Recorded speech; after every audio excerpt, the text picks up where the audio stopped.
The shadows in my mind stretch longer than the night itself, curling around memories I wish I could forget but can't escape.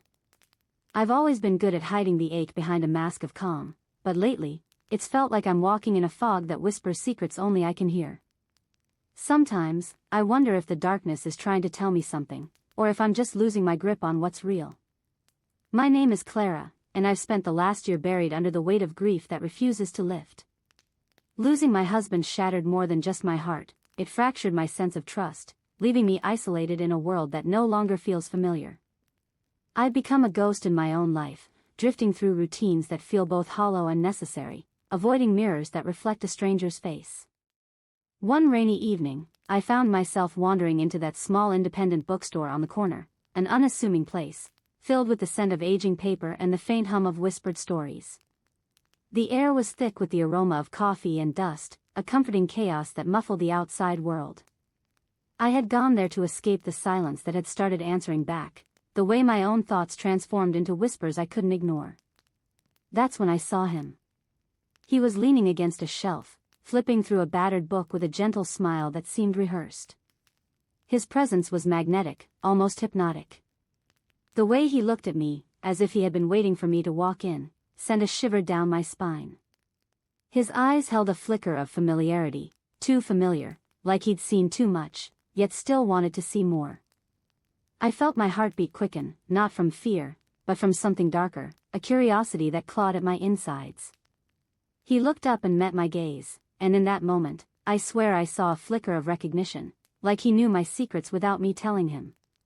"This place always feels like a quiet sanctuary," he said, voice smooth but strangely rehearsed, as if he'd practiced that line in front of a mirror. His smile was warm but distant, and his hand brushed my arm just a little too casually, as if testing the waters. I nodded, unsure whether to feel comforted or alarmed. The way he looked at me made me think he saw more than I was willing to reveal. There was an intensity in his gaze, like he was trying to read my mind or perhaps rewrite my story. I caught the faintest shimmer of a moth circling overhead, an image of something drawn to light, yet destined to be consumed by darkness. He leaned in slightly, lowering his voice, and I could feel the weight of his words pressing against my chest. "You're looking for something that's been hiding in plain sight," he whispered, eyes never leaving mine. My skin prickled, not from cold, but from the sudden, inexplicable feeling that I'd stepped into a trap I hadn't even known existed.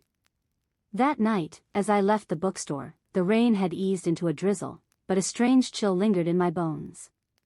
Something about him had unsettled me more than I cared to admit. I told myself it was just a coincidence, that I was imagining things. But deep down, I sensed the quiet, insidious echo of something waiting, something I hadn't yet seen, yet already felt closing in. His presence felt like a gentle tide, constantly pulling me closer without me noticing the shift. Every word he said seemed to echo in my mind long after, resonating with a familiarity I couldn't quite explain. He remembered tiny details I'd forgotten I'd shared, how I liked my coffee, the way I tucked my hair behind my ear during a moment of quiet, even the name of my childhood pet. Later, he'd bring them up casually, as if he'd been listening to my subconscious whispers all along. It was comforting, almost fated, how seamlessly he understood me, like our souls had brushed against each other in some hidden corridor of the universe.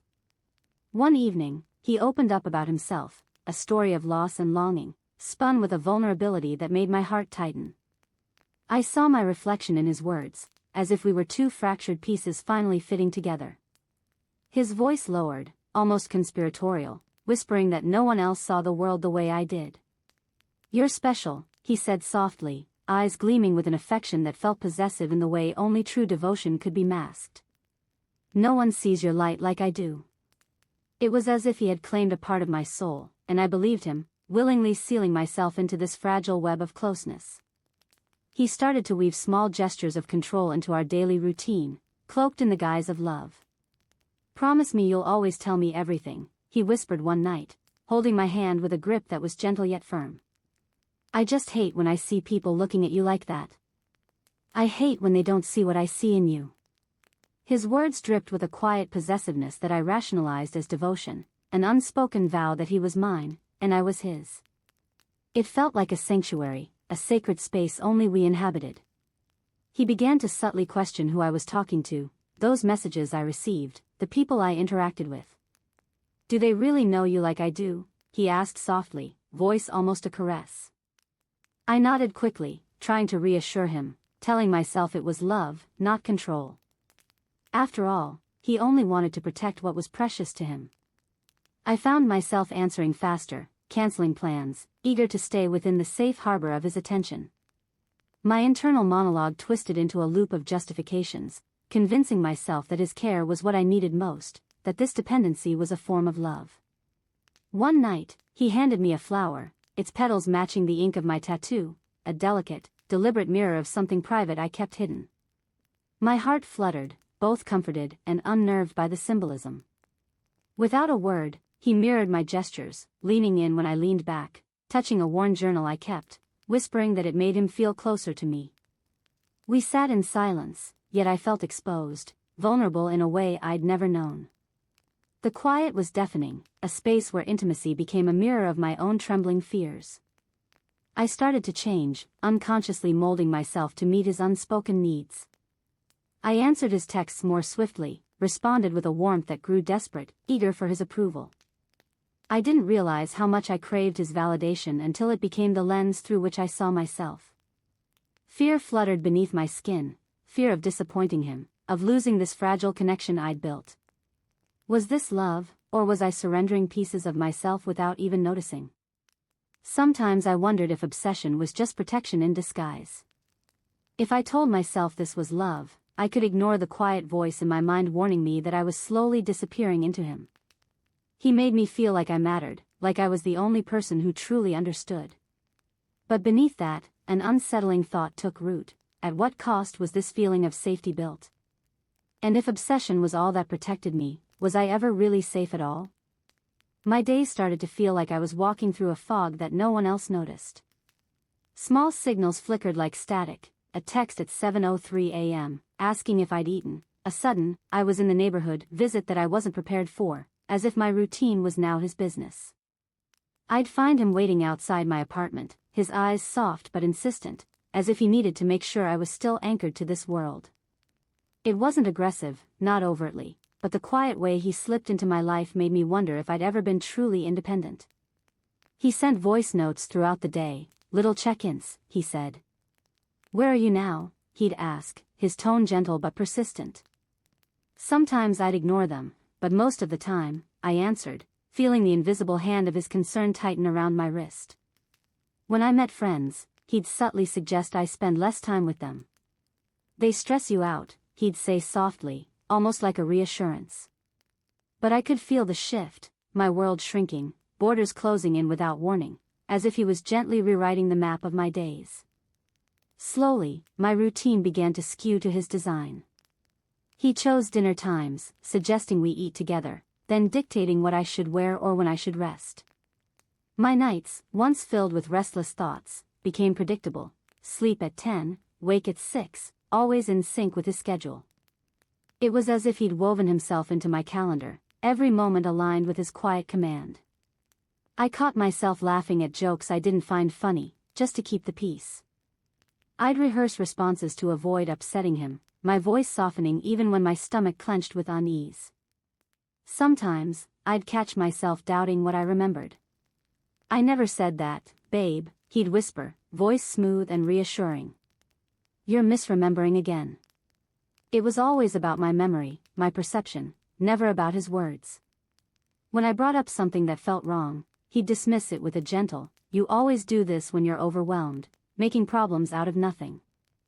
I felt like I was living in a house where the walls gradually warped, the colors fading, the edges blurring into a dull gray. My thoughts, once sharp and clear, now felt like smudged chalk, impossible to trace, impossible to hold on to.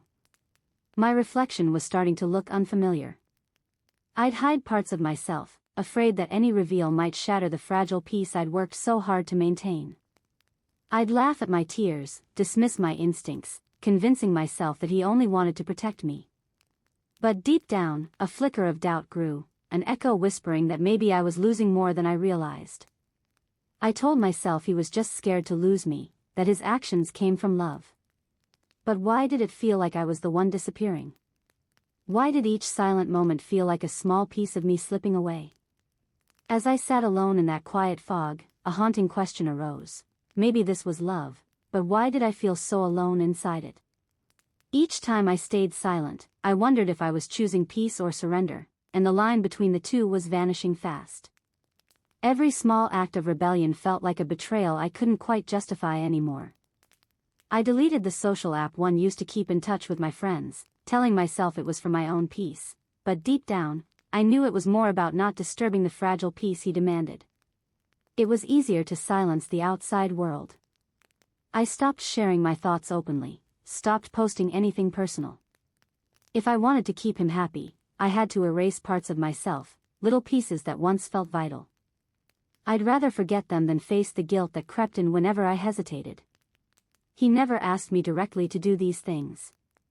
No commands, no accusations, just gentle, persistent suggestions that I was better when I was quieter, more controlled. Sometimes he'd say, "You used to be more loving," as if my past self belonged to someone else, someone I should forget. I'd nod, feeling that strange ache of guilt, as if by changing myself, I was somehow making him happier, more comfortable. It was not a sacrifice, it was a gift I gave willingly, or so I told myself. One day, I skipped my own birthday dinner. I told him I didn't feel like going out, but the truth was, I didn't want to be seen if I wasn't perfect. I hid a small painting I loved in a drawer, tucked away because it reminded me of my old dreams. I avoided the mirror, afraid I'd see someone unfamiliar staring back. I had always enjoyed dressing up for myself, but now I wore the same plain sweater every day. Something he said was more appropriate, less flashy, less distracting. Every choice I made was subtly dictated by the silent voice of guilt and the unspoken expectation that I was better off smaller, less visible. He praised my obedience, telling me I'd become so thoughtful, so calm.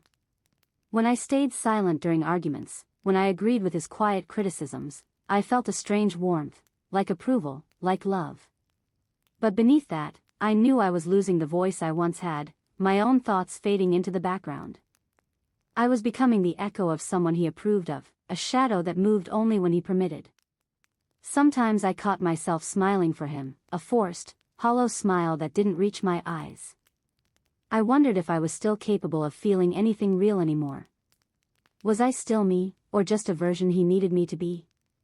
Every act of submission felt like a small death inside, a part of me dissolving into the silence I cultivated for peace. I told myself it was for love, but the quiet ache in my chest told me I was also losing myself. And as I sat there, exhausted and empty, I couldn't help but wonder how much more I could give before I forgot who I was altogether. Every quiet surrender, every small sacrifice, seemed to carve away my edges, leaving me hollow and fragile, a ghost of the person I once was. I didn't realize it yet, but I was already slipping into something darker, something I wouldn't fully see until it was too late. I woke up to a strange silence, as if the world around me had been drained of all sound and color. My reflection was gone from the mirror, replaced by a blank, distorted surface that seemed to ripple and shift without reason. I reached out instinctively, but my hand passed through the glass as if nothing was there. For a moment, I wondered if I had simply forgotten who I was, if I had erased myself somehow, without even realizing it. It was becoming harder to tell what was real. Sometimes I woke up and couldn't remember what day it was, or what I had done the day before. My memories felt like fragile glass, shattering at the slightest touch. I'd try to grasp onto moments, but they slipped through my fingers, dissolving into a fog I couldn't pierce. The world around me seemed to pulse and warp, like a dream I couldn't wake from. I'd see flashes of scenes, him changing the wallpaper on my phone, the way he replaced my journal with a fresh one, as if erasing my voice from my own story. He was rewriting me, slowly, like a sculptor chipping away at a once clear statue. I'd find myself questioning what I remembered. "That never happened," he'd say softly, when I mentioned a conversation or a feeling that didn't align with his version of truth. "You're being dramatic," he'd whisper, as if my own thoughts were foreign invaders. He took my contacts, my playlists, even my memories, replacing them with his chosen fragments, as if he was constructing a new version of me from scratch. Sometimes I caught myself thinking I loved him still, believing the lie that he was my salvation, that his control was just care. But inside, a quiet scream echoed, an urge to break free, to find the girl I used to be. It felt like I was living in someone else's handwriting, each thought inscribed by his hand, not mine. My internal voice was split, one part clinging desperately to the warmth of her past self, whispering, pleading for escape. The other part, quiet and resigned, repeated his truths like a mantra, convincing myself that this was love, that I deserved this quiet prison. I kept trying to reach the core of myself, but the more I tried, the more I questioned whether I was even real or just a shadow on the wall he'd painted for me. Sometimes, I'd catch fleeting glimpses of familiarity, an echo of laughter, a fragment of a memory, but even those felt distant, like echoes from a dream I couldn't fully recall. My voice sounded foreign, even inside my own mind, as if I'd been replaced by a stranger. I wondered if I was still inside, or if I had already been erased, a ghost wandering through a life that no longer belonged to me. Maybe I hadn't vanished yet, but I could no longer remember the girl I used to be. She felt like a story I once knew but had been carefully scrubbed away, leaving only fragments of her behind, fractured, fading, slipping into the shadows of a mind no longer my own. My reflection moved out of sync with me, as if the mirror itself was flickering between realities. I stared, but my eyes saw a face that didn't quite belong to me, slightly distorted, like a ghost caught in a warped glass. The image lingered too long, then blinked away, leaving me questioning whether I'd even seen it at all. Everything around me felt just a little off, as if the world was stretching and folding on its own, bending under some unseen force. I found myself touching the surfaces, trying to anchor myself, but the textures seemed unfamiliar, colder, tremulous beneath my fingertips. One morning, I opened a drawer I'd used for years, expecting to find my usual clothes, but instead, I pulled out a sweater I'd never seen before, its fabric strange against my skin, its color faded yet somehow wrong, like a memory faded in a dream.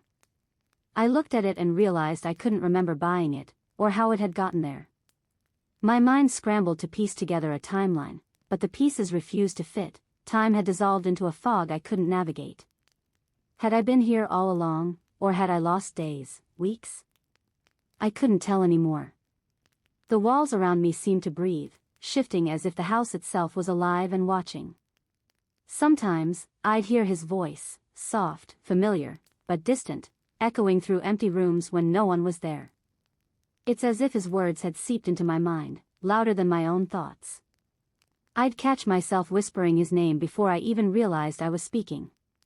Memories flickered like broken film reels, some I could trust, some I questioned, and others I feared might be fabrications he planted deep within. I'd wake up with fragments of conversations I didn't remember having, my dreams governed by rules I didn't understand, where I was always trying to find a way out but never could. The world around me subtly changed. Photos I'd cherished vanished from frames, replaced by unfamiliar images. The playlist on my phone would switch at random, songs I didn't select, melodies that felt like a foreign language. The clothes I wore no longer felt mine. It was as if someone, or something, was rearranging my life in the shadows, erasing pieces of who I was and sewing in new fragments I couldn't control. I'd catch glimpses of my own handwriting, notes I'd written years ago, full of defiance and hope, and wonder if I'd lost the ability to tell what was real anymore. Inside my mind, his presence had become a constant hum, an echo of control. His voice echoed louder than mine, even in silence, whispering commands I was starting to obey without realizing. I questioned whether my memories were truly mine or just echoes he'd embedded, like a virus infecting my sense of self. Even my most vivid flashbacks felt contaminated, like distorted reflections in a fractured mirror.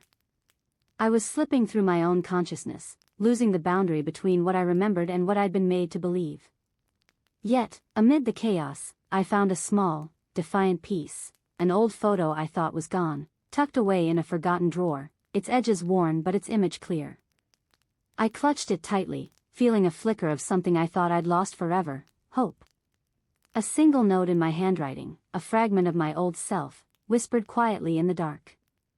A childhood memory surfaced unexpectedly, one I couldn't quite fit into this nightmare, a reminder of who I once was. Maybe I was still in there somewhere, buried beneath the layers of manipulation and silence. But I knew I had to remember before I forgot again.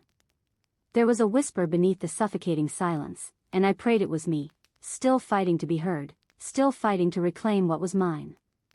My breath hitched as I stared at the screen, my mind refusing to process what I was seeing. The footage wasn't just strange, it was horrifying. I was certain I hadn't recorded it, yet there it was, my face, my movements, distorted and frozen in a loop. But I hadn't touched the camera in days. The video played again, and I saw what made my stomach drop, a shadow lurking behind me, one I had never seen before. My voice echoed softly, unfamiliar, whispering words I didn't recognize, words that felt like they belonged to someone else. I froze, my body numb, my mind spiraling into chaos. A scream burst from my throat, but it was swallowed by an oppressive silence that pressed inward, crushing the air from my lungs. My head spun, like I'd been knocked overboard into an endless, dark abyss. My hands trembled violently as I clutched at my hair, trying to hold on to reality, before it slipped away altogether. My vision blurred, and for a moment, I felt weightless, disconnected from myself, as if I was watching from outside my body, an observer of my own unraveling. Then I saw it. A small, crumpled piece of paper tucked beneath the keyboard. I hesitated, trembling as I pulled it out. It was a childhood photo of me, so faded, so fragile, yet something was different. The edges were jagged, burned slightly, and in the corner, faint words had been written in my handwriting, words I had never penned, "Remember who you are." How could I forget? I had spent so long trying to drown out the memories, trying to be someone else. But now, that message shattered what little remaining part of me was holding on to. My mind refused to settle. I questioned everything, my memories, my reflection, my own voice. Was I losing my grip? Had I ever truly had one? Every detail felt like a lie, every truth a fragile veneer ready to crack under the weight of this new revelation. I looked around the room, searching for something, anything, that could ground me, but the walls seemed to pulse, breathing with a life of their own. I was trapped inside a house that no longer felt like mine, caught in a nightmare where my mind was the prison, and I was the prisoner. A dark thought crept in, what if I was already gone? Not just losing myself, but slipping away entirely, piece by piece, into some abyss I couldn't see. The fear was no longer about him or the house, it was about the core of who I was. Had I been erased? Was I just a ghost wandering through someone else's memories? I felt myself unraveling, threads snapping one after another, every fragment of sanity slipping through my fingers. Yet amid the chaos, a tiny flicker of clarity pierced through the darkness. I knew I wasn't okay. Not even close. This wasn't fear anymore. It was surrender, an acceptance that I had reached the edge, that I was standing at a precipice I couldn't see the bottom of. My legs trembled, my mind shattering into countless pieces, each one whispering a different truth, a different lie. I considered running, hiding, screaming for help, even hurting myself, anything to escape this suffocating silence. But I didn't move. I simply stood there, fists clenched, trembling beneath the weight of everything I'd lost and everything I might lose. My breath hitched again as I whispered my own name, uncertain if it still belonged to me. The only certainty was the crack inside my mind, something inside me that had fractured, and for the first time, I didn't flinch when it did. I was making tea, the warmth of the mug grounding me in a fleeting moment of calm. The steam rose softly, curling upward like a fragile shield against the darkness I'd been drowning in. I reached for my phone, intending to check messages, to find some semblance of normalcy. But then, something caught my eye, an unfamiliar notification. A message from someone I thought had disappeared months ago, their words simple but chilling, "Are you okay?" My heart stuttered. I scrolled, and a photo materialized on the screen. It was me, standing in a place I didn't remember visiting, the background distorted, the lighting wrong, yet I recognized myself. Or was I supposed to recognize her? My stomach clenched. The image was not a snapshot I took, I never snapped it. But there she was, frozen in a moment I had no memory of creating. A cold sweat broke out as I stared at the screen. Then I heard it, his voice, whispering softly in my mind, only I could hear, "You're exactly where you're supposed to be." No, I thought, that's impossible, I never said that. But the voice persisted, insidious and familiar, echoing in the hollow space where my thoughts used to be. I looked around the room, and suddenly, everything felt wrong. The walls seemed to warp, the furniture unfamiliar, as if I'd entered a room I'd never seen before. My hands moved involuntarily, brushing my hair with a rhythm I didn't recognize. It was as if someone else was controlling my body, guiding my movements with a precision I never learned. A glance at the shelf revealed a picture frame turned slightly askew. I never touched it, but now it stared back at me, mocking, alive. The silence stretched too long, thick with unspoken secrets. Then I noticed the dress hanging in my closet, one I had no memory of buying. Its fabric felt foreign against my skin, yet I had somehow worn it. My stomach twisted as I noticed something even more disturbing, my own handwriting, altered. The notes I'd written, the list of things I wanted to forget, now twisted into strange, distorted versions of themselves. Words I never wrote, messages I never sent, all whispering of a life I never chose. A sudden wave of nausea hit me as I realized the truth. This wasn't just a manipulation of my mind. It was a rewriting of me. The love I thought I had was never love. It was control, obsession, a carefully constructed prison. Every "I love you," every whispered promise, had been a lock clicking shut, sealing me in a cage I'd believed was my home. He never fell in love with me. He built me, piece by piece, memory by memory, until I no longer knew who I was. I felt the terrifying quiet of realization settle over me. I was not the woman I thought I was. I never was. And that thought, cold and sharp, shattered whatever hope I clung to. The room blurred at the edges, the walls dissolving into shadows. I could feel the faint pulse of my own heartbeat, weak, trembling, against the stark silence of the truth. I wasn't just afraid. I was hollowed out, emptied of the person I once was. Whatever love I'd believed in had been a lie, a story written on my skin, erased and rewritten until I was nothing more than a ghost of myself. In that quiet, something inside me broke. I knew I couldn't stay here, not anymore. I had to find a way out, to tear down the illusion, to reclaim what little of myself remained. But even as I prepared to act, a question lingered: who was I really? And was there anything left worth saving? I waited until I heard him settle into sleep, then I reached for my phone with trembling fingers. It felt heavier than it should, like a stone weighing down my hand, but I had to do it. I had to try. I shoved it into my pocket, half expecting it to vibrate or beep, betraying me, but it stayed silent. My heart pounded so loudly I thought he might hear it through the walls. Every breath felt shallow, each step uncertain. I told myself I was only going to check something, just see if there was a way out, any way out. My mind spun with chaos. What if he was already awake? What if the app was a trap? I kept telling myself it was the only chance, the only way I could reclaim even a fragment of myself. I moved slowly, trying to silence the frantic pounding in my chest, trying to erase the voice that kept whispering, "He's always watching." My fingers trembled as I unlocked the screen, my eyes darting around the dark room, paranoid that every shadow hid a camera or a microphone. Even the silence felt like a trap. I pressed the messages button, fingers trembling so badly I almost missed the send icon. I typed, "help," and hit send before I could second-guess myself. The message flickered briefly and then disappeared.